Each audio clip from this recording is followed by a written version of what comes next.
Alors ma Brenda, pourquoi tu nous emmènes dans un parking là? Qu'est-ce qu'on vient faire sur un parking? D'habitude on est sous les concours routiers. C'est vrai que c'est pas dans nos habitudes, hein, un environnement comme ça bétonné.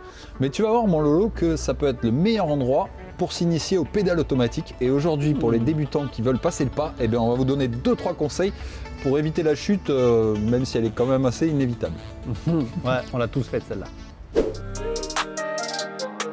Déjà l'essentiel mon Flo, c'est de trouver un bon point d'appui auquel s'accrocher pour pouvoir clipper les deux côtés, les deux pédales, sans tomber. Exactement, vous allez pouvoir vous familiariser avec ce mouvement particulier qui est celui de clipper et déclipper votre pédale. Vous aurez remarqué qu'on utilise avec Loïc deux types de pédales différents. Les miennes sont des Look avec une seule face et les siennes sont des Wahoo de type Speedplay avec une double face. Donc forcément, ceux qui utilisent une seule face vont commencer par se familiariser avec le mouvement de se mettre sur le bon côté de la pédale et ensuite enclencher avec un mouvement vers l'avant de la pédale, tout simple, dans l'axe de votre vélo. Ensuite, pour déclencher, eh bien, c'est un mouvement latéral sur le côté et ça c'est similaire, quel que soit le type de pédale que vous trouvez.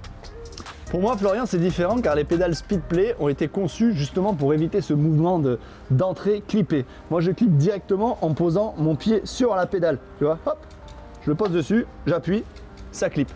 Et ouais, et puis ça a un avantage, pas des moindres, c'est celui de l'aérodynamisme. Parce que du coup, la pédale rentre vraiment dans la cale et sous la chaussure, il y a un aéro qui est parfait. C'est vrai, mais sans rentrer dans ce niveau de détail, vous allez pouvoir trouver évidemment tout type de pédale et type de cale.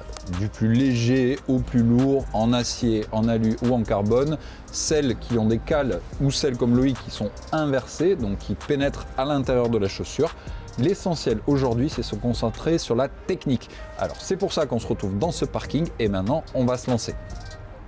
Allez, c'est parti. Hein. Donc le but, une fois que vous avez trouvé votre point d'appui comme conseillé par Loïc, c'est de commencer par enclencher à l'arrêt un premier pied.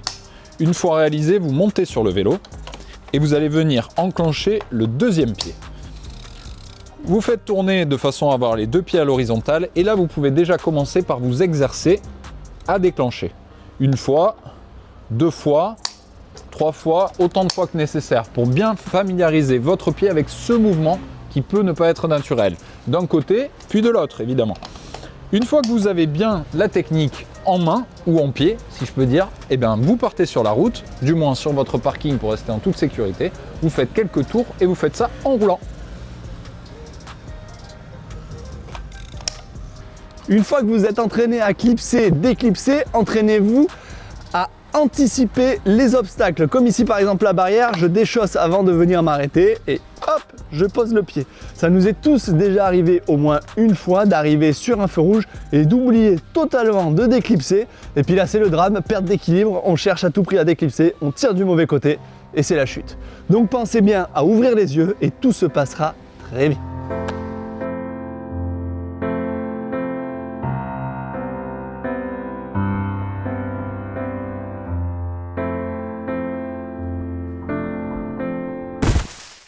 Dis-moi mon Lolo, pourquoi prendre tant de risques inconsidérés et utiliser des pédales automatiques? Pourquoi pas rester en pédale plate? Parce que la pédale automatique, elle va t'apporter énormément sur ton coup de pédale. Effectivement, quand ton pied est accroché à la pédale, tu as ce phénomène de pousser, certes, comme avec toutes les autres pédales, mais aussi le phénomène de tirer. Quand tu vas revenir vers l'arrière, tu vas pouvoir tirer ta pédale. Tu auras un pédalage beaucoup plus rond. Alors qu'à l'inverse, avec des pédales plates, tu fais que pousser Flo. Et faut pas s'inquiéter, tu vois, quand tu as les pédales automatiques comme ça, souvent, tu as un léger jeu, tu vois. Je reste accroché hein, pourtant, mais tu as un léger jeu justement qui est fait pour que ton pied trouve sa position naturelle. Certaines marques utilisent des cales différentes, avec différentes couleurs, différents degrés d'inclinaison. Chez Look par exemple, il y a les cales rouges, vraiment pour avoir un très gros jeu. Après il y a la cale grise pour avoir un intermédiaire et la cale noire. Bon, ça dépend des marques, mais il ne faut pas s'inquiéter sur ce jeu-là, il est tout à fait normal. Ouais, on conseillera de commencer par un niveau de jeu intermédiaire, puisque de toute façon, il n'y a pas de raison que vous ayez besoin de davantage. Et vous aurez remarqué aussi que les pédales automatiques, ça améliore considérablement la capacité à faire du surplace. Attention à la chute.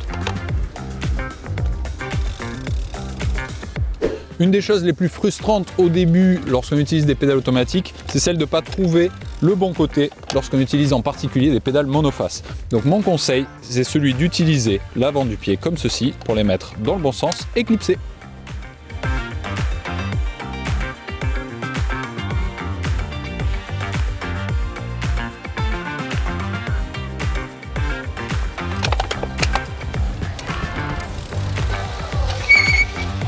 Ça couine.